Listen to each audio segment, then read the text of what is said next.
Hey guys. Hey guys, welcome back. It's Sports with Mono and Mono. It's October 11th, 2025. And of course, I'm here with my trusted co host, Elijah Wab. Eli, good morning. Good morning. Happy Saturday. It is not a great day. We have a big storm coming here in New Jersey. So we're not looking forward to that in that regard. But we have a great day in sports today and this weekend. MLB, plenty of stuff to talk about, and that's all that matters. And we, of course, kick things off with the monologue sponsored by Coriano Trucking of Summer Hill, New York. That's to you, my friend. Take it away. And all right, then let's go ahead and let's kick things off and underway. And well, wherever we have this big debate every time on the show, how do we like a pregame show or postgame show? Do you watch it? Do you not watch it? But for some reason this week, there was some pregame shows and postgame shows that took it to the next level where it's like we got to really tune in and watch. I have three examples I'm going to bring up in just a little bit. And I'll start off with number one. Well, this week, after the Yankees lost to the Blue Jays, the Fox MLB crew, of course, had their normal post-game show. And David Ortiz, Poppy as they call him, and Guerrero Jr. shared the special moment when they started yelling, "The Yankees lose." It was such a funny, cool moment, went viral all over the internet. And then after, it was just a funny chemistry between Kevin Burkhardt, Bobby Ortiz, Jeter, and Rodriguez. It was such a cool moment. And that's one of those pregame shows in the MLB where it's like, all right, we got to watch to see what do these four do and what do they have in common? What are they going to bring to the table and what are they going to do next? That was one example of one of those shows that really took it up to the next level. They won an Emmy recently, and they really are proving why they are the number one pregame show for the Fox baseball side of things. Another pregame show, of course, College Game Day on ESPN, which is on the air right now. It is one of the best pregame shows out there and one of the best shows that ESPN produces, no question about it. And I everybody agree. asks the same question every week. What does McAfee do next? Will he be jumping up on a chair and hyping up the crowd? What does he do next? And how much money does he give away? And what money am I talking about? Well, the kicking contest. He's already given away over $2.5 million to both students and to charity. On top of that, last week, uh, he gave to Gabby, one of the students that was part of the kicking contest, $300,000, even though she couldn't kick the kick because it wasn't that great. Allowed Herb Street to throw right into the field goal post, and it was such an incredible moment. Goes to show how kind of an incredible person that McAfee is.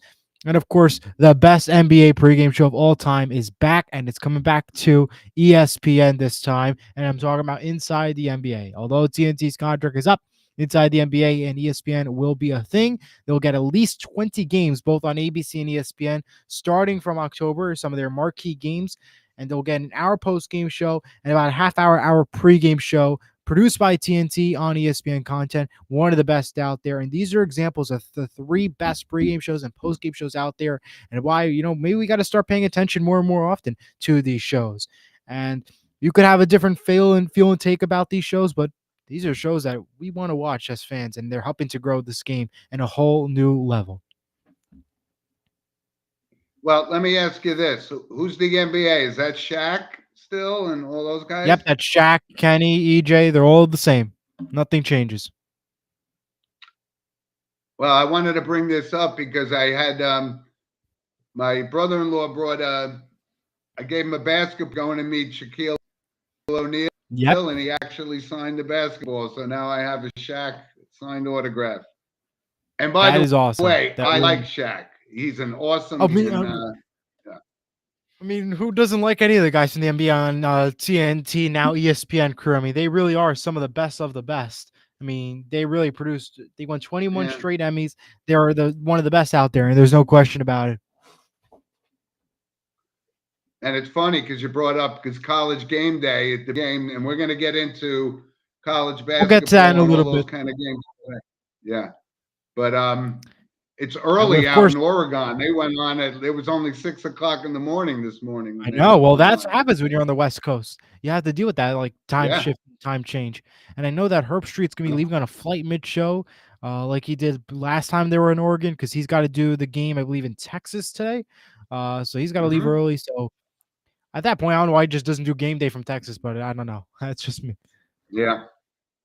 Well, make it anyway, easy. so we're going to cover a lot of stuff today, Eli. But first, we're going to, like I said, you and I always acknowledge our loyal listeners and so forth. And I'd like to bring one on right now. He's going to join us, Brendan Connelly, very knowledgeable sports guy, loyal listener, and he should be joining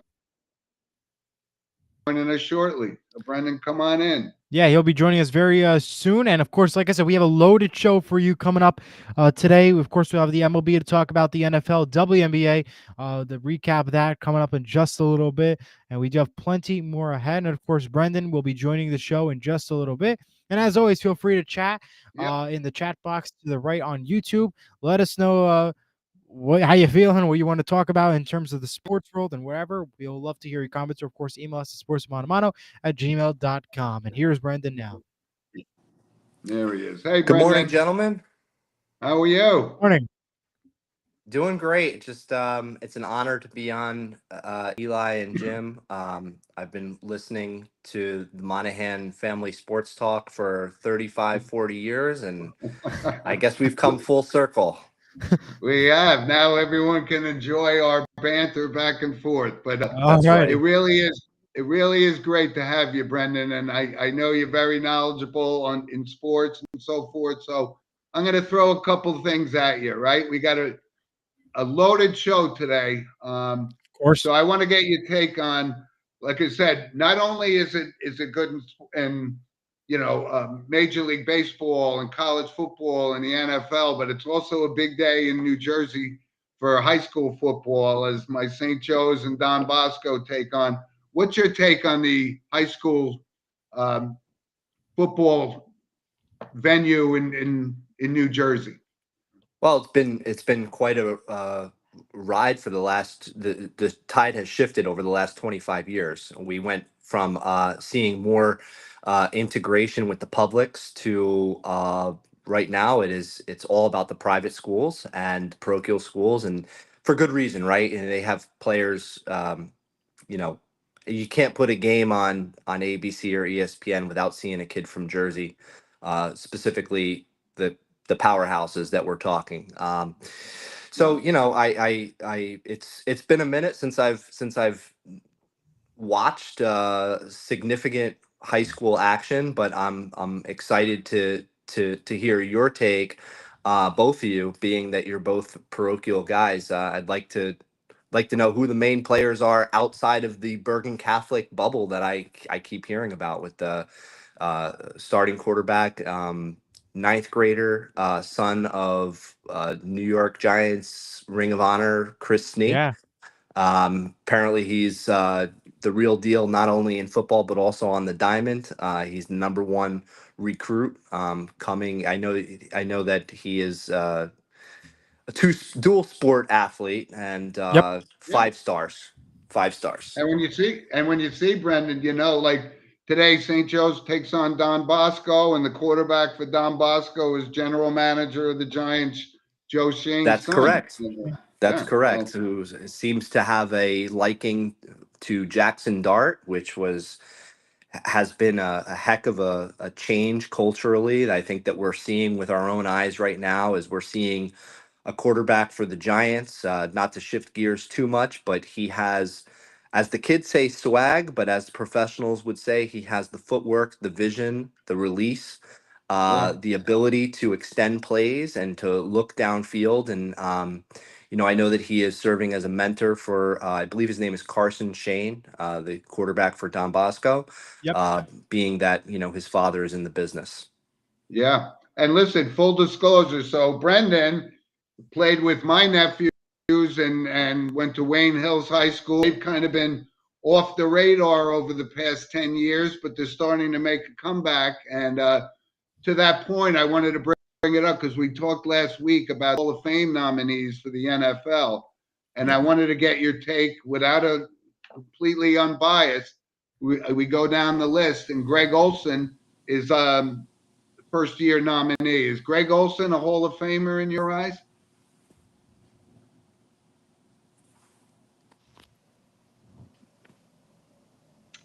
Brendan?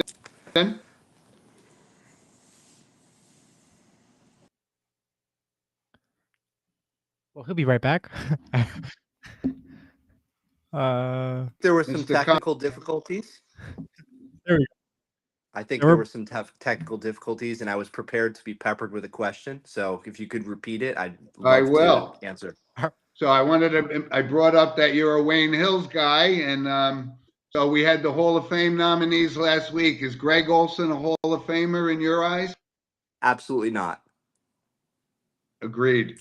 And I'm just Great player. I'm gonna sound very fresh when I say it, but look, we have to be honest. We have to really hold high regard, not only statistically, but we have to look at the era in which the players play. Greg Olson was part of a tight end era, and he had a good career. But it's okay to be in the Hall of Good. We should be Absolutely. looking at immortals in the Hall of Fame, guys that you cannot tell the story of the game without. And Greg's future will be potentially, I believe he could be a Hall of Fame broadcaster as He's opposed to a Hall of outstanding. Fame Yes, tight end. absolutely. I 1,000% agree with that one. He's outstanding. Really is. And excellent though. So Brendan, I got a couple of quick things I wanted to bring up. Like I said, I'm going to do this new little segment called "Keep 'Em In or Kick 'Em Out," and we just came off the heels of the Yankees getting knocked out of the playoffs. So is it time for a change? Is it Cashman? Is it Boone? Is it both? What do you think? If I had a gun to my head right now, I would say both.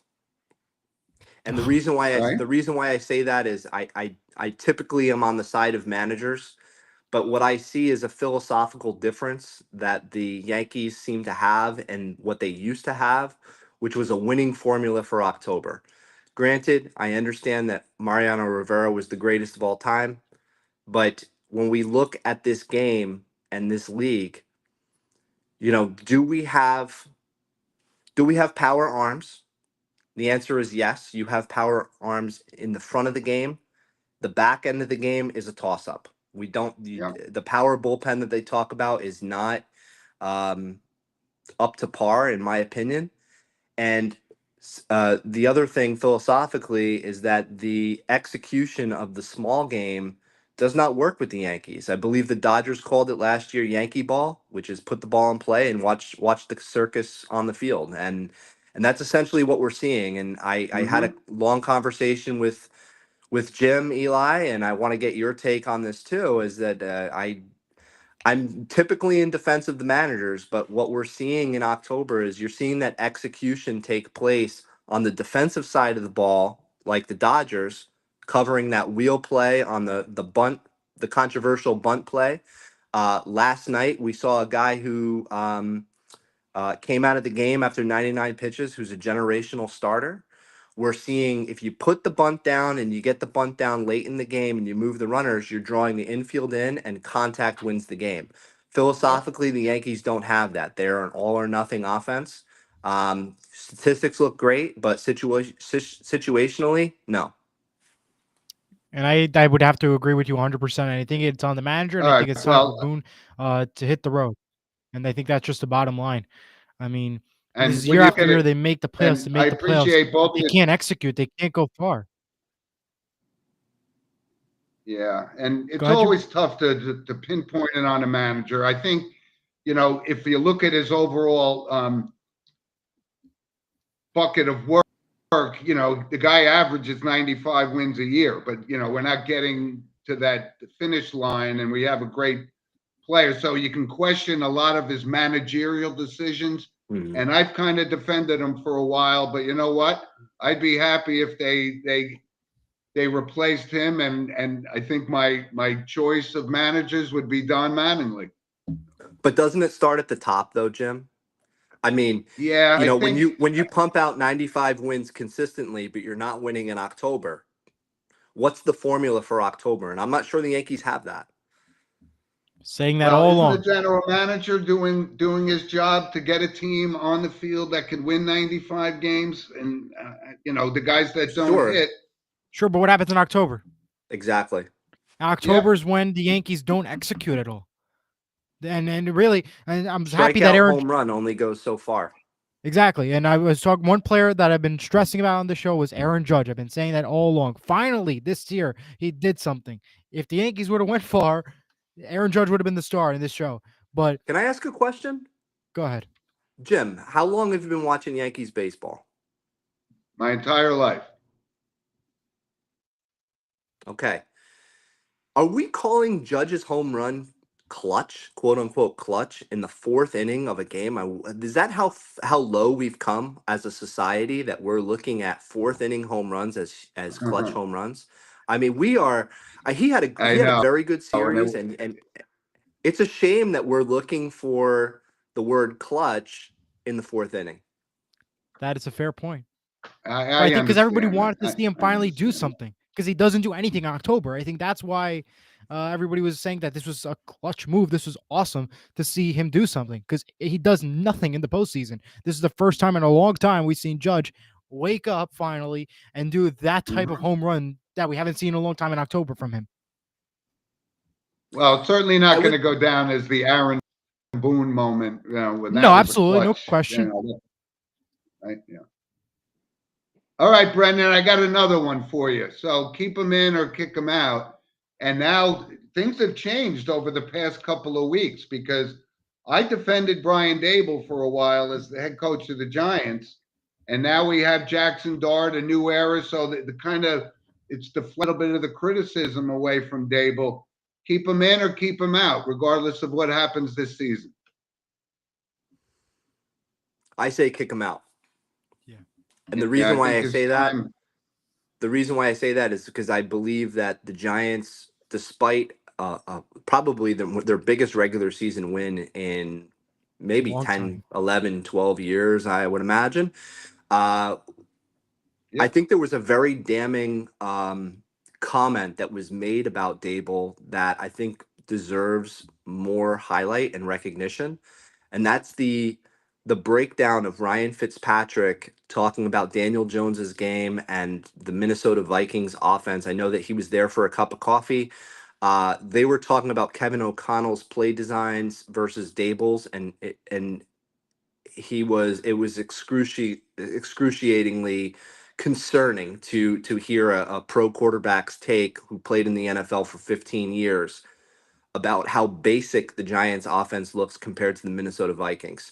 And that is with personnel that, Yeah, and my take, my take when I look at Ryan Dable, I think from a personnel decision, like, why is Evan Neal still on this team? Why is Jalen Hyatt still on this team?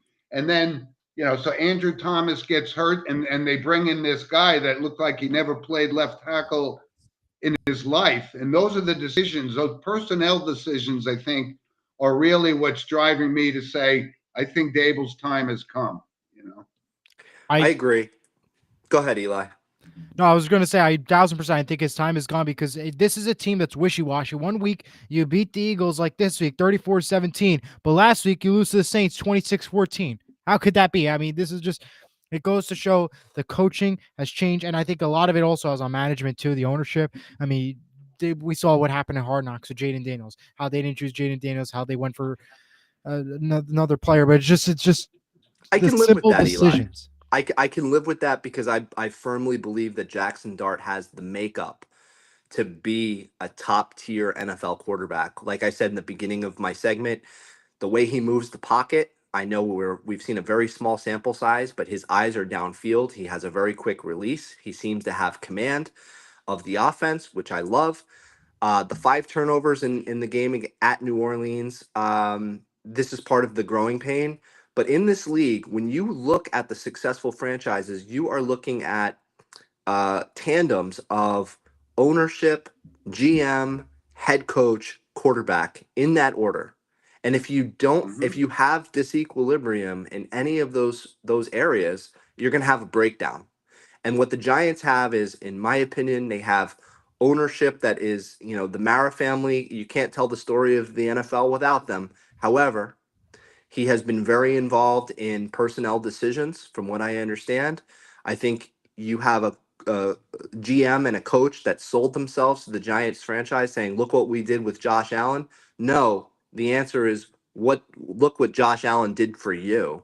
Yeah. And the Giants also passed on Josh Allen to take Saquon Barkley, which was the wrong pick. And I don't care. I would do it 1,000 times the other way every single time. Saquon Barkley was not going to make a difference for the Giants franchise because of the personnel that they had around him. That That's being fair said, enough. they can win without him. And they finally have that guy, but the other guy's got to go. All right, I got one more. Keep them in, kick them out.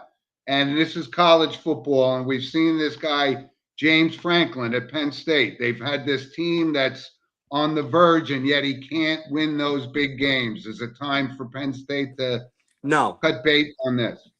no. And I am not a Penn State fan. Full disclosure, I'm not a James Franklin fan. I think that he runs up the score on the little guys. He doesn't play anybody out of conference. I think that's very telling of their program. But the reason why I'm going to defend him here is, if you're going to fire, tell me who you're going to hire. And Penn State they're at a level right now that they should be. Pennsylvania high school football, New Jersey, Ohio, Maryland, Virginia. These are places that they control, or they should control with recruiting. Um, on, you know, much to their chagrin, it seems that they're getting beat out for the top-notch kids in Jersey, like they're going to Notre Dame and such. That being said, I would love to float some names on who you hire, and they have to have Yeah. a control on the Northeast. Well, I think they do get it. I mean, when you look at the Penn State team, I just think there's something missing. And I got this time I put it on the coach because they do have the talent. And fortunate that he these top teams. That's just my take on it. But one last thing, because it's a big day in college football, and Eli and I are going to dive into it. The game of the day, I think, is Indiana and Oregon. And I'd like your take because we got loyal listeners, the Tom Hughes and the Derek Krugs, and Eli's Sure. co-host on the 12th Horseshoe is also at Indiana. Is this team for real? And is today going to be indicative of whether or not they're on the right path? Well, I think that they could still lose today and still compete for the playoffs. And this is my argument with against the playoff expansion, is that we used to see teams chase immortality. Now we're seeing the hotter team at the end of the season being dangerous, and we've turned it into college basketball. That being said, great coaching. Signetti is a offensive mastermind. I think today. Yep. Dante Moore might expose their defense a little bit. Dante Moore was very impressive in the win at Penn State at the whiteout game. I'm interested to see what Indiana does to hold up a fight. But I think that as long as they compete, they're in the conversation for playoffs, which is fine. That's the way the sport has gone. I don't, off the top of my head, know the rest of Indiana's schedule. I'm sure it's challenging. That being said, I would still expect to see Indiana competing in December. Okay, fair enough. Fair enough. Well, Brendan, listen, I thank you very much for coming on and giving us some of your perspective as well, because Eli and I have our takes and our loyal listeners have their takes, and that's why we're here. That's why you're on the show, because we respect and give our loyal listeners and their takes as well. So thanks for joining us very, very much. Thank you. It's great to be on, and you guys are doing a great job, Eli. I'm very proud of what you're doing with Jim, and I know that you're pursuing this in college. So good luck to you, and I'm sure I'll be watching. Appreciate it. Thank you as always. Thanks. Okay, guys. Take Thanks, care. Brendan. Take care now. Be good. Well, Okay, that was Eli. great. So that was great to have Brendan on, and Yeah. good perspective. So that's just it. Well, A lot of us don't agree on, but that's what it's a lot about. of yeah, right? but that's what it really is about. And we have Tom Pugh. Brendan is a very smart man. Yes, thank you, Tom, and that is absolutely true. And again, feel free to comment, let us know your thoughts about the interview and read much more from today's show. Okay, Eli. Well, let's jump back into the Major League Baseball because the playoffs here, right? and we're down to the almost the final four. I think today is the final, whether it's the Yes, Cubs or the Brewers. But the great series. Yankees are out. What do you think? Well, the Yankees lose. That's the bottom line. And Yeah, the old saying, "Not the Yankees win," and that's it, it's the whole joke. Bottom line is, I think Aaron Judge's Glenn. I'm very happy to see that he finally did something, and I think that if they didn't play such a tough team like Toronto, I think they might have had a shot to go to the World Series again. They might have had a shot, but yeah, they played a tough Toronto team that knew how to hit, they knew how to pitch, they knew how to check off every single box. And it started in game one yeah. where they literally put up 14 runs. That is says something. When you put up so many runs in the first two games, it really goes to show you how tough of a team this is going to be. And I won't be surprised that we are going to see Toronto and Los Angeles in the final. This is going to be your final, and I have a great feeling about it. Whether or not the Cubs or Brewers win, I think we're going to be seeing the Dodgers, and I think we're going to see the Blue Jays, because those two are the Okay, two best teams right now. And I don't see those teams stopping anytime soon. And it's going to be one heck of a series if it is indeed Los Angeles and Toronto in the championship. okay. Well, like I said, this is, when the Yankees lose, and people say, "All right, well, I'm done. I'm not going to watch the playoffs." But you have a lot of other things around. I think it's good that Seattle won first time to the ALCS Yes, since 2001, and Cal Raleigh had this great year. So I think it's great to be able to see him in this kind of a limelight, because they don't get a lot of TV coverage. So I think that's exciting. And yeah, like or dislike the Dodgers, they got a great team. Obviously, we know their bullpen is a little suspect, but they can score runs, and we get to see Shohei Ohtani. And like I said, I think baseball is still in for me, so I'm going to continue to watch. me too. I'm going to continue to watch because I want to know what happens with Toronto next. Do they continue to perform like they did with the Yankees in the previous round, or do they continue to dominate, or do they backfire? Do they do the opposite? I'm very curious to see. And again, tonight 8 o'clock is that Chicago Milwaukee Game 5 all decider game, and then tomorrow, of course, Seattle Toronto on Fox will be your nighttime first game of Yep. the ALCS. Hey, Final four coming up in yep, baseball. except not March Exciting. Madness edition. But yeah, Yeah. it's super exciting, that's for sure. All right, Eli, what's on the agenda next? I know you're Well, chomping at the bit to talk about the WNBA, or of course, with we'll the. get to that in a little bit, but let's go right now to the NFL. I think the NFL is the king of as usual, and we had a lot of upsets last week.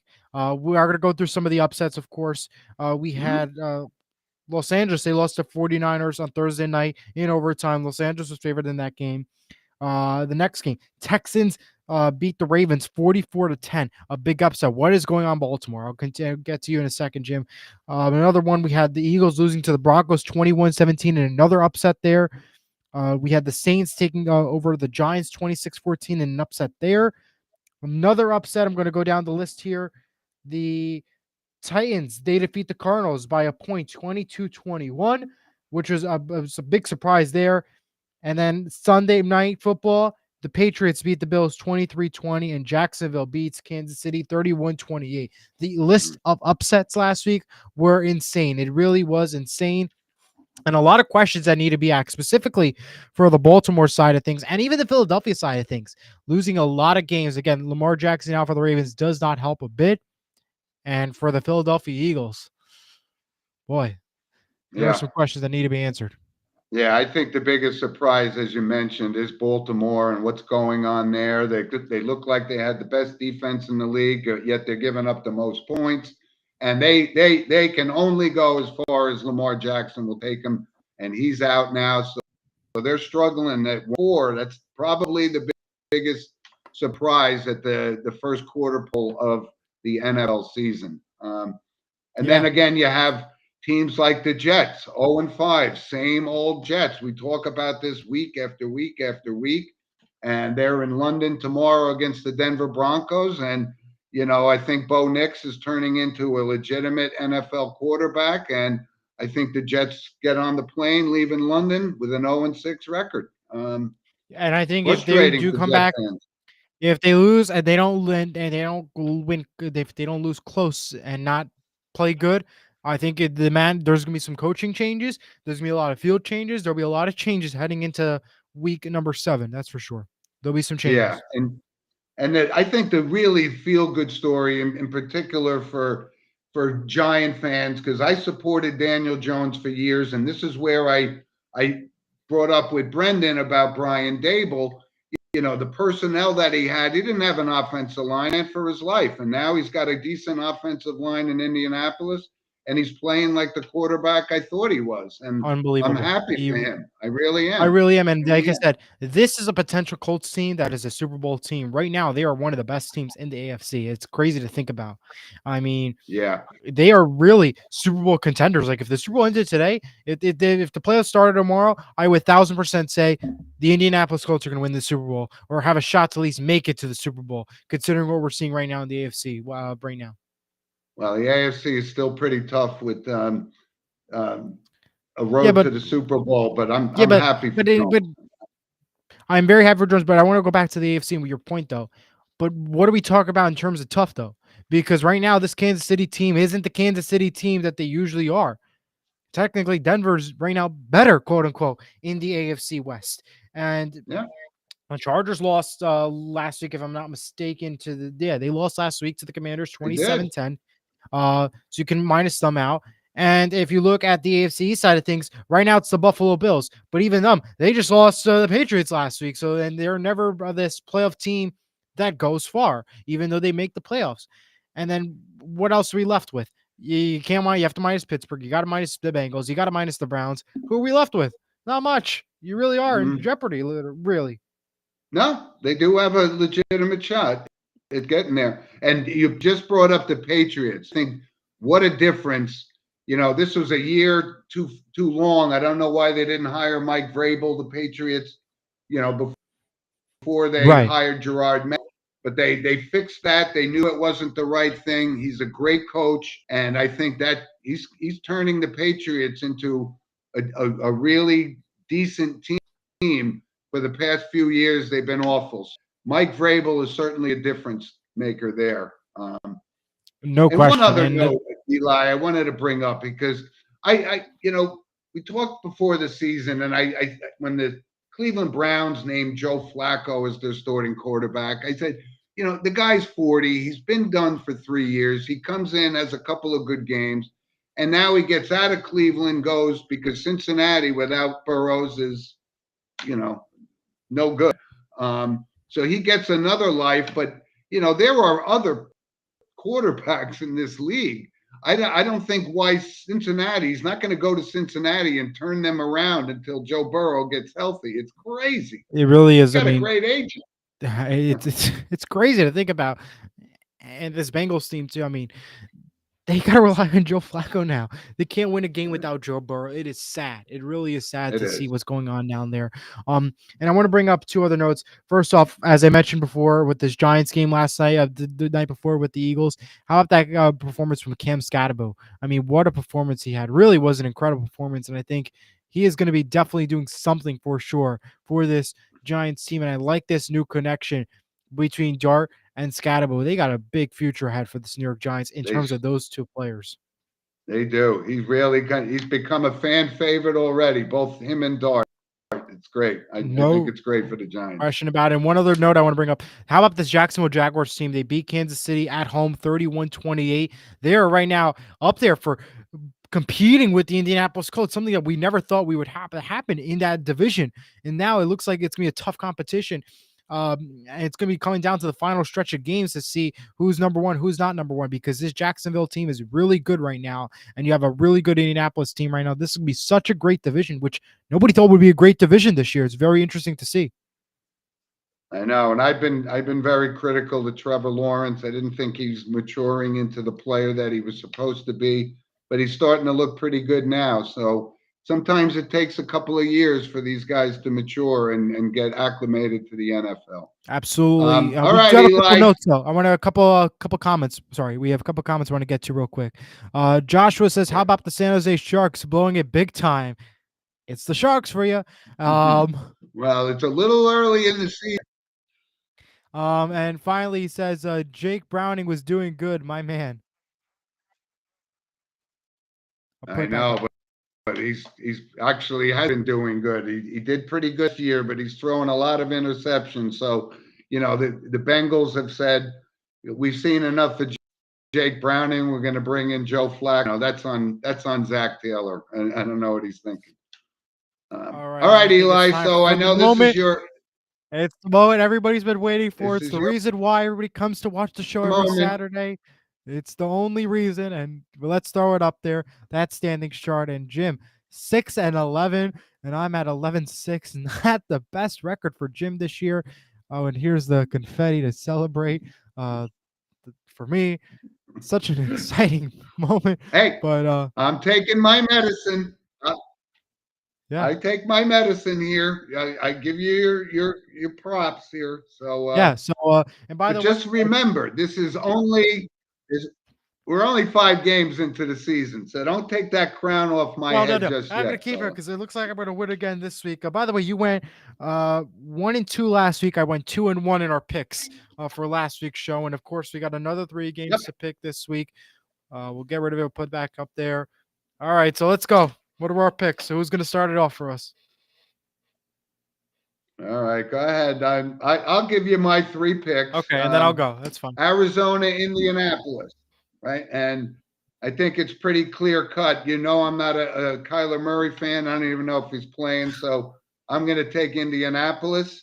But the second game, Seattle, Jacksonville, and you brought up Jacksonville, and they're playing well, but I'm going to go with the Seattle Seahawks this week. So I'm going to take that upset over Jacksonville on the road.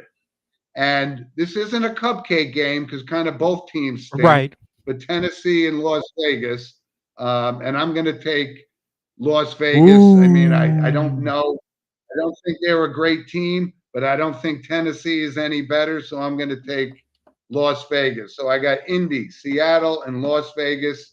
And I think you have 2 of the same games. Well, you do have 2 same games, and these 2 are one of the by far the best games of the 1 o'clock window. Cardinals, Colts, really good game. I cannot trust Arizona though. I got to go with Indianapolis. Final score 28-20. Seattle, Jacksonville. What a great game. Seattle put up a really good performance last week, 38-35 last week. That was incredible. Except Seattle lost. Tampa Bay won. But again, we're going to have a lot of defensive injuries. Davon Witherspoon is going to be out once again. It looks like he's showing doubtful heading into tomorrow's game. But I think, though, despite all this, Seattle's going to go to Jacksonville and get a very close win, but they'll get the win. 24-22, I'm going to go with the Seattle Seahawks in this one. Ooh, I'm surprised I by know. that after you just did it. Okay. I made my pick prior to these announcements of injuries, and I cannot change my pick. And we announced my pick before in the Okay. 12th horseshoe, so due to legal reasons, I cannot. But Third game. 49ers, Tampa Bay, what a great 4 o'clock game. San Francisco somehow still in it to win it. But this Tampa Bay team is too good. So that is why I'm going to go with Tampa Bay to get the victory here, 32-26. So my picks are Colts, Seahawks, and the Buccaneers for this week. And as always, Jim, I don't wish you the best of luck, and we'll see what happens next week. Well, I'm not going to be able to make up a lot of ground here, being that we picked 2 things. So I'm going to suggest, and our audience can chime in, that maybe we move the format to 4 games a week. No. So you can lose more. That's all you want, because you went 0-3 one week. You went 1-2. So you just want to make it 0-4. I get. You know what? I'm okay with that if that's the case. So. All right. All right. I'm all right with it, actually. Go ahead, audience. Let us know. All right. But let's go to college football. Let's talk about college football because hey, I've been picking very well on college football. At least you got games. one thing right. Yeah. So this is a great game and a great week for college football. And let's just go back last week. Penn State, as we talked with Brendan before, they just can't seem to keep this momentum going. They lose on the road at UCLA, and Texas loses to Florida, which one of our loyal listeners, Kenny Backert, actually told me that was the game. And I took Texas, but Florida ends up winning. And um, right now, Arch Manning's not looking, that we all expected him to turn Right. into. So that was a big surprise. But this week, it's great games. And I think we mentioned before, Oregon and Indiana, that's the game of the day as far as I'm concerned. And that's where game No day question. is this week. And I know we have a lot of Indiana Hoosier fans that listen to the show. I just don't think they to make that leap, and I don't know that they could win on the road at Oregon. But that's the game of the day. But there's some No other question. great games as No well. question. Ohio State, Illinois. That's a good game, but I think Ohio State takes that one. And of course, we got the red rivalry with Oklahoma, Texas, and that's a great game. I like Texas to bounce back and beat Oklahoma, even though their starting quarterback Mateer is coming back. Michigan, USC, still not sold on USC. So, Kenny, I know you're going with USC to beat Michigan today. I kind of disagree, but that's okay. He's the professor. I'm not. And Alabama, Missouri, that's another great game today. Yeah, it's at 12 And a o'clock. lot of people are taking Missouri, but I think Alabama is starting to find themselves, and Simpson is proven that he's a legitimate college quarterback. So I think Alabama, I'll take them today. And Florida, Texas A&M, that's another good game. But I think A&M is really good. And yeah, out of nowhere for Oregon, Dante Moore jumps up, and now he's the front runner to win the Heisman Trophy. What do you think of that? Yeah, it really is incredible. And another game I want to bring up too. What was the other? Texas A&M, Florida. That's 7 o'clock Eastern, and Georgia Auburn. I'm excited for that one. 7:30 on ABC. Yes. I forgot. I Another good want to game. make sure I get that one. Georgia and Auburn. I think that's one of the best games to watch out for tonight. Yeah, I But not think much more for Georgia's tonight. going to take. I'm going to take Georgia in that game. Yeah. All right. Okay, Eli. Let's go to the WNBA, our final time this season talking about it, because last night the Las Vegas Aces became your WNBA champions as they defeated the Mercury 97-86 and swept the Mercury in 4 games. This is the Aces' 3rd championship, and Aja Wilson was named your MVP. It was an exciting season with a lot of controversy in the WNBA, but it has finally come to a close with the Las Vegas Aces getting the 3rd championship that they deserve. And prior to the trophy presentation, of course, as we know, the commissioner has been battling a lot of issues right now. Did she say what she had to say with Nafisa Collier and that conversation? Is the statements she's been saying true? And it seems like the fans aren't happy with her performance, as prior to the trophy presentation, she was booed louder than ever. There was fans in the background putting on middle fingers and doing all crazy stuff, booing and yelling curse words at her prior to the trophy presentation. So this is a unique a sign and craziness that we're seeing here with the fans and the commissioner in the WNBA. Yeah. So we could use the term dynasty, right? 3 out of 4. They are a 3 dynasty. Yeah. They are. And could they do it again next year? Hopefully it's New York Liberty, though. And with that, I think we can go ahead and move on to some random points sponsored by Lynch Toyota of Manchester, Connecticut. I guess I'll start it off. Go ahead, Eli. All right. Well, for those in the tri-state area, of course, be aware that there is a nor'easter heading our way tomorrow into Monday. They're expecting over 2 to 4 inches of rain and heavy wind up to 40 miles per hour. A state of emergency has already been declared in New Jersey. And of course, if you are leaving in the storm or not, be sure to take caution as always and stay safe throughout this storm. It is supposed to be powerful. Yeah. We go on to the Savannah Bananas as they have officially announced where they'll be playing next year, including 10 football stadiums, 14 MLB ballparks, Walt Disney World, and a grand total of 75 stadiums in 45 of the 50 states. In addition to the Bananas, firefighters, party animals, and tailgaters, they've also added new teams to play in the fun, including the local Beach Coconuts and the Indianapolis Clowns. They've been added to the Savannah Banana Fun. In our area, they'll be playing twice at Yankee Stadium in April, so can cash the bananas at Yankee Stadium in April. And they're also going to be playing in New Jersey at the Shoretown Ballpark in Lakewood, New Jersey. So those are your opportunities to go check out the Savannah Bananas in 2026.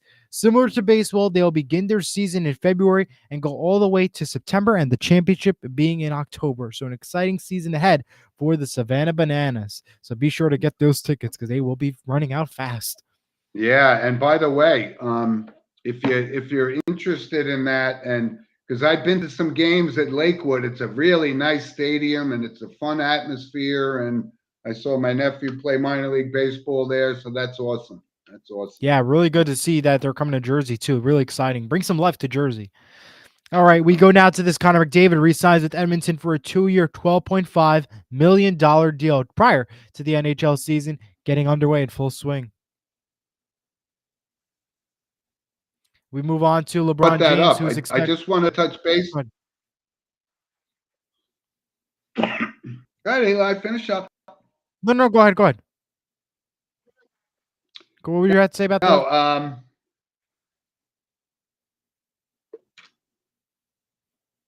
wait, what were we talking about? Oh, the hockey, McDavid, right? Yes. Mm-hmm.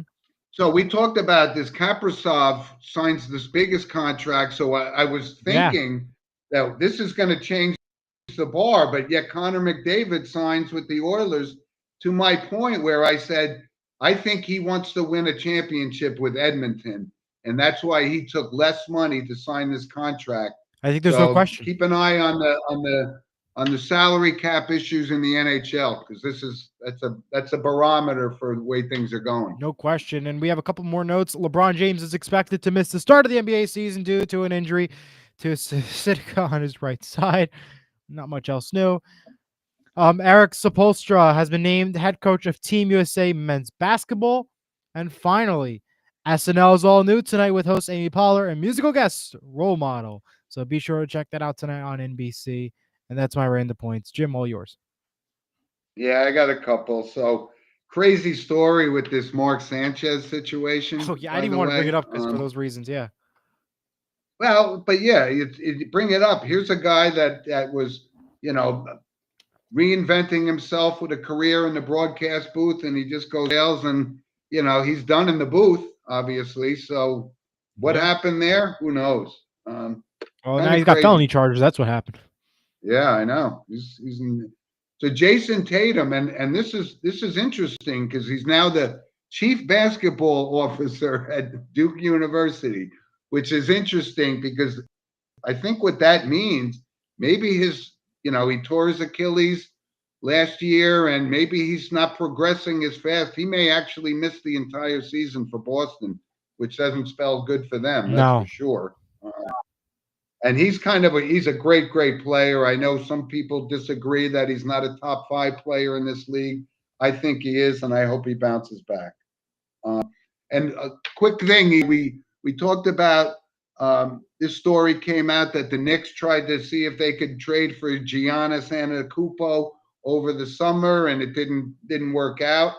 But I think about this point, like I said, when the Knicks made the decision to fire Thibodeau and bring in Mike Brown, I think this is going to be a year that the Knicks fall back, because I don't think Mike Brown is any better by any stretch a coach as Tom Thibodeau. So I think, a lot of people are saying the Knicks have the team that could go and win an NBA championship. And I say with the players, yeah, maybe on paper they do. But with that head coach decision, I think that's going to haunt them down the road.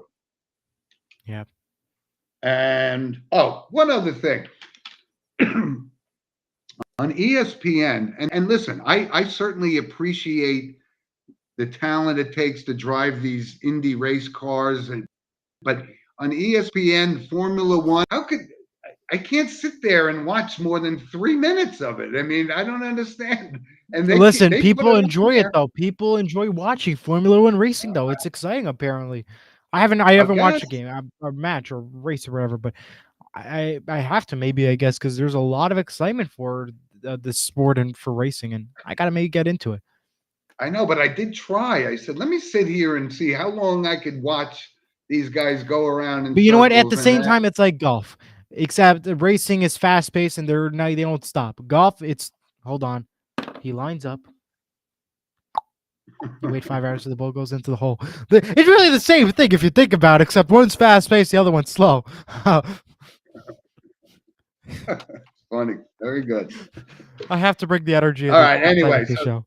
those are my random points, Eli. All right, with that, it's time for What's Your Recommendation and the photo segment sponsored by Vital Selection. Scan the QR code to learn more. So, what's your All right. recommendation? I got a recommendation, and I thought I sent it to you that we were going to put up in the photo segment. Of apparently I didn't.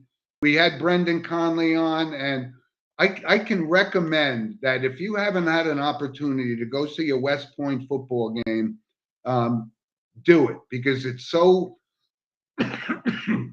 it's such a wonderful environment. Of course, the West Point campus is amazing, and right now it's during the fall. So Brendan and my brother and my nephew and had a picture, and I just send it to you. So maybe I'll put it on next week. But it's just a great atmosphere, and it doesn't Yeah. have to be the Giants or the Yankees or something. But I've been to West Point football games, and the ceremony they have before the game where all the cadets march out of Washington Hall.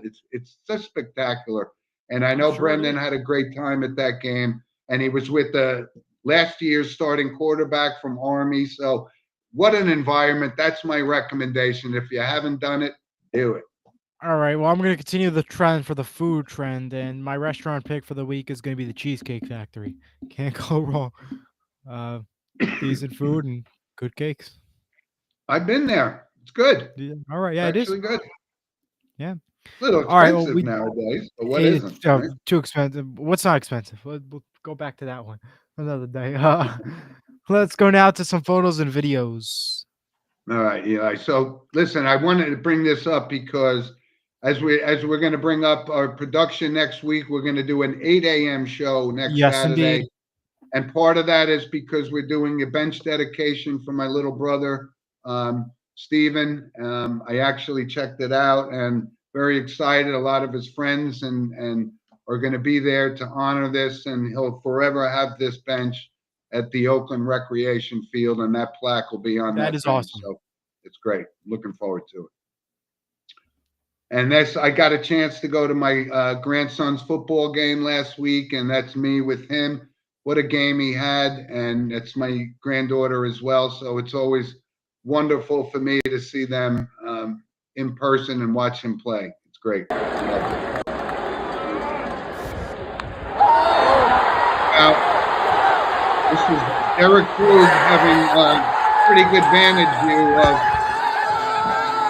the Aaron Judge home run that he hit, which didn't prove to be anything more than a home run. And as Brendan pointed out, it was in the fourth inning. But you could tell the atmosphere of the Yankee game, and that was pretty short-lived, but a great moment if you were at that game like Derek.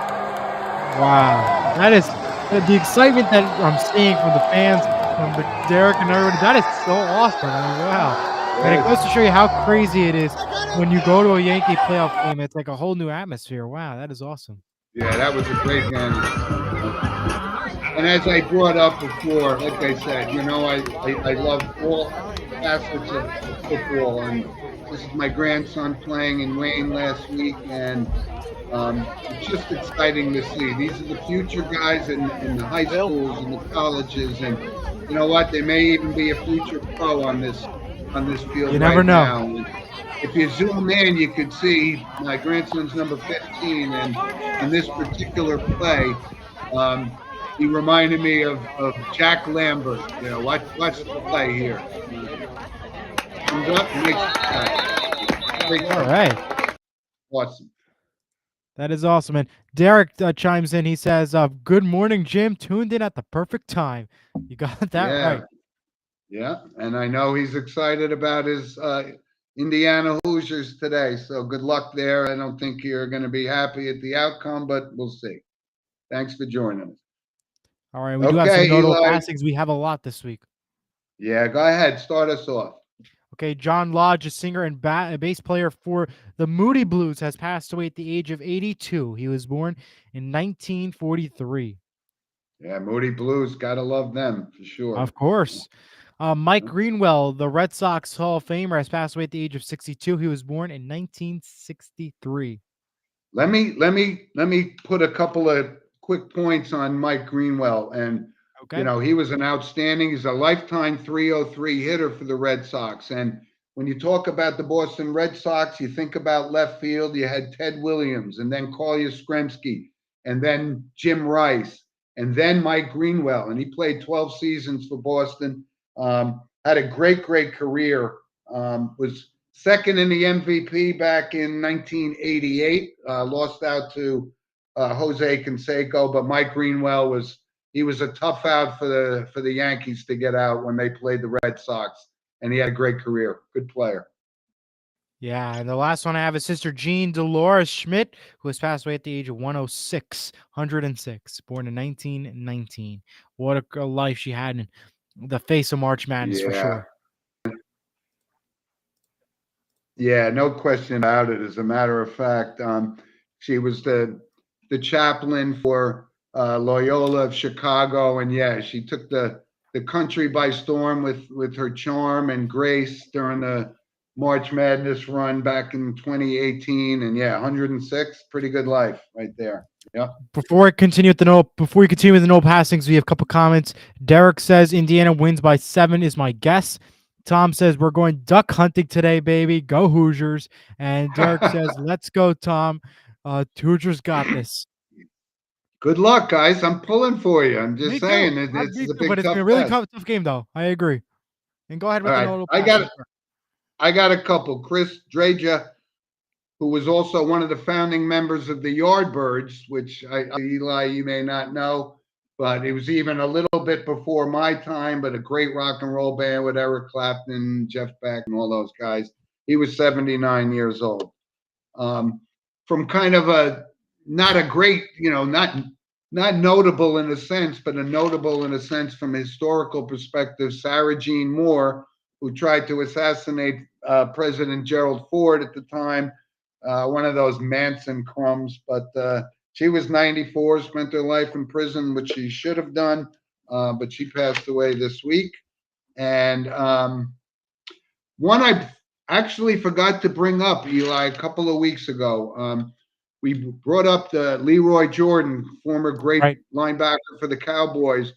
But when Leroy Jordan retired, D.D. Lewis took over for him, and he played like 13. Actually, played more, maybe the most games for a Dallas Cowboy. Great linebacker, wore number 50, and he was 79 years old. But actually played in the most playoff games for a Dallas Cowboys. So that was notable for me. And I remember watching him. I was a linebacker when I played football, and I always admire guys that were great at their position, and he was as steady as they come in the NFL. And we have 2 more comments I want to get to real quick. I laughed at this one when I saw it. Crazy that Mark Sanchez outlived Sister Jean from Brendan. I had to laugh at that one. And Tom says, Coach Sig is the godfather of Bloomington, baby. Hey, listen, I'm not dismissing that Coach Signetti knows what he's doing, and he's pretty bold about it too. But this is a big test for them. So good luck. Good luck. And Eli, before we go, I wanted to give one shout out to another loyal listener, the son of Mike Garvey, who is a diehard listener, but to his son Jerry. He has twin boys, Bobby and Jerry got a job with the NFL.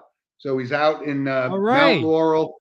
It's like a dream job for him, and he's working what's his on role? it. Like, did he say? Yeah, he's actually going to be doing some edits for some of the pregame shows and compiling some highlights. That is awesome. Wow, congratulations. And I talked to him the other day. He's so excited, and it's like a dream job for him. It would have been a dream job for me. And they're out in Mount Laurel, which I know used to be the headquarters for NFL Films. So now I think it's the NFL Films has kind of merged with the NFL. So good luck to Jerry. And That is awesome, though. Wow. yeah, he's a really, really nice young man, and it goes to perseverance because he he he he, he applied for these jobs a lot of times or at like 20. Now he's Yep. got this job and he's very excited and I'm happy for him. Hey, Okay, and you know what, Eli, though? we Speaking of covered a lot of interviews and all that, ground. though, I've been hearing from a lot of people, though. I've been hearing from a lot of people that everybody's been struggling with these, like, no matter, not just sports, just any job. It takes so many interviews, thousands of applications, this and that. It really has been getting harder for these people to get like these jobs. It's crazy to see. Yeah, especially with But other than that, we had AI. a great show. We'll be back live at 8 o'clock next week.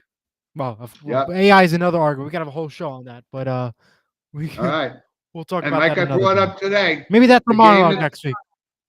the game of the day is St. Joe's Don Bosco, and I'll be there and I'll give you a report next week. You told me that Okay, and Don I'm going to Bosco's St. gonna Mary's get- and Parkridge. I'm doing the game there, and that's why I got my St. Mary's breast cancer shirt on. So let's go St. Mary's today, and we enjoy your day of high school and college football. That's for sure. Yeah, and then hunker down for the nor'easter tomorrow. So good luck with that. Good luck with that, everybody. Thanks, everybody. And again, of course, send us an email at sportswithmonoandmono@gmail.com. Thanks. All right, everyone. Have a great day. You too. See you next week. Bye.